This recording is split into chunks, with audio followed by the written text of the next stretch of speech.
আগে ভিডিওটা দেখো, এক মায়ের ভিডিও। একটা সত্যি কথা বলবো, কেউ কিছু মনে করবে না প্লিজ বলো।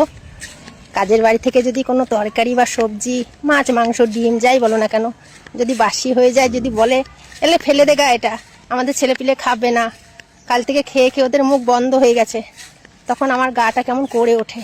ইস, এত সুন্দর দামি জিনিসটা ফেলে দেবো, এটা আমার মেয়ে পেলে খুব খুশি হবে। সেই জিনিসটা না ফেলে না এক সাইডে সরিয়ে রাখি। তাই দেখো, কিছুটা পনিরের তরকারি আর একটু পোলাও আছে, মেয়ের জন্য আলাদা করে নিয়ে আসলাম। যেন টাটকা দিয়েছিল, মিথ্যা কথা বলবো না, দিয়েছিল, কিন্তু আজকেও সেটা ফেলে দেবো? কালকেকার করা আজকে কি বাসি হয়ে গেল? তাই আলাদা করে না ফেলে মেয়ের জন্য নিয়ে আসছি। মেয়ে সব টুকিটাকি হাবিজাবি খেতে খুব ভালোবাসে গো, কিছু মনে করো না, অন্যায় করেছি?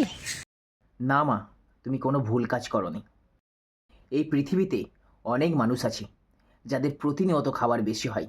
সেই বেশি খাবারগুলোকে ওই ফেলে না দিয়ে যদি আমরা এই অসহায় মাগুলোর হাতে তুলে দিতে পারি, তাহলে জানবো যে কিছু মানুষ খেয়ে শান্তি পেয়েছে, কিছু মানুষ খেয়ে তোমাকে আশীর্বাদ করবে, কিছু মানুষ খেয়ে বেঁচে থাকতে পারবে।